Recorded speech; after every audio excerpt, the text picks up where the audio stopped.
Former Illinois House Speaker Michael Madigan has long been known as a fixture in the community, a professional politician, and as a consummate Southside Chicago Irishman.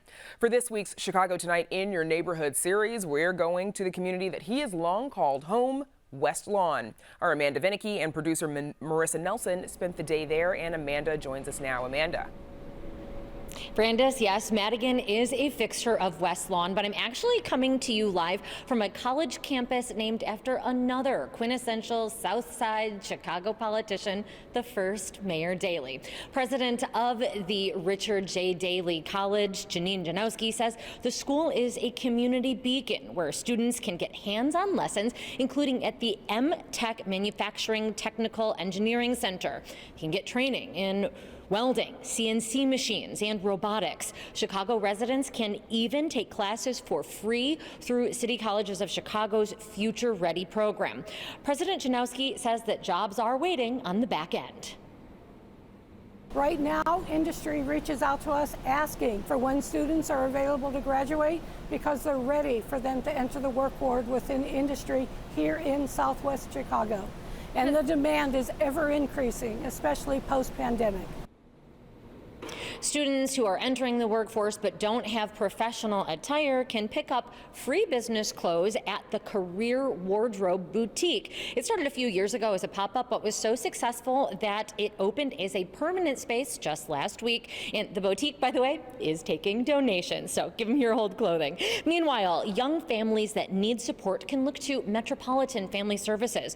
Dawn Delgado Mendez leads the organization's at-home visits in West Lawn, and they are designed to help expecting and new parents. Since Delgado Mendez started this work over a decade ago, she says that the number of participating families has actually decreased, and to her, that is a sign of progress. More families are employed and no longer need at-home visits and care.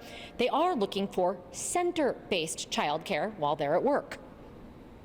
Our goal is to reach those at-risk families and bring them up to where they need to be in order to be successful for both themselves individually, whether it's education or employment, but also just to be able to have a safe home for their families.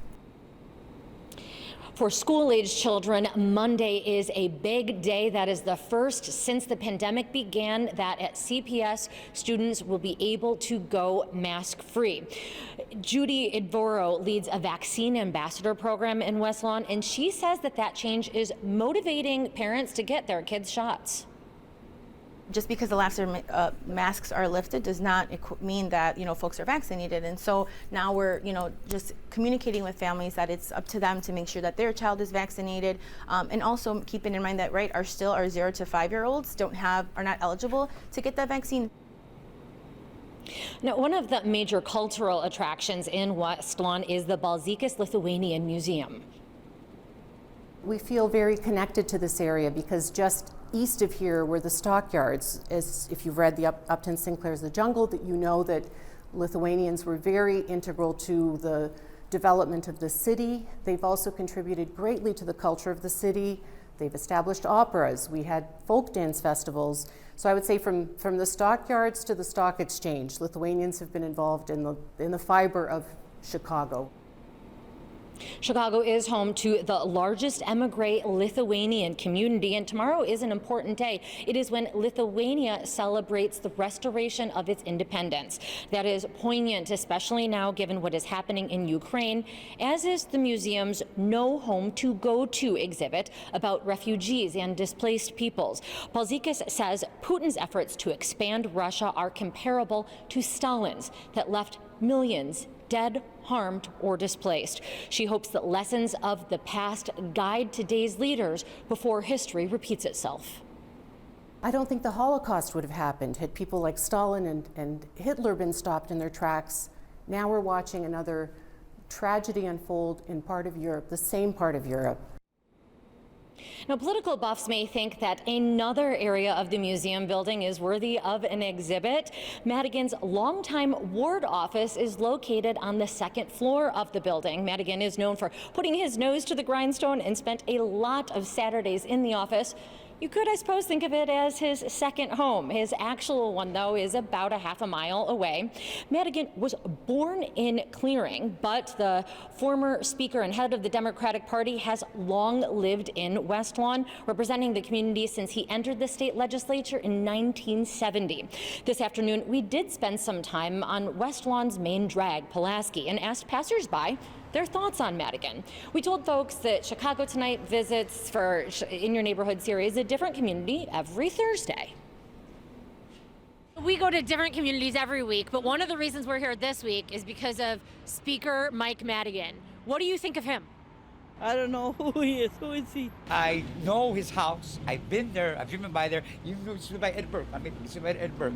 And politicians, they're all dirty at some point. I wouldn't be able to speak on that. Do you know the name?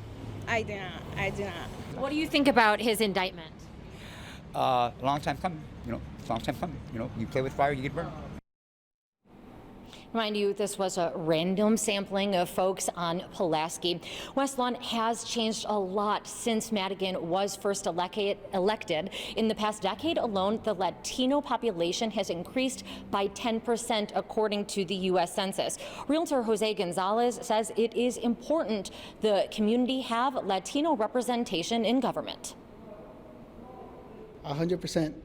Latinos, we have we're very cultural rich, and we're very driven towards our family, and only other Latinos can fully comprehend what our needs are.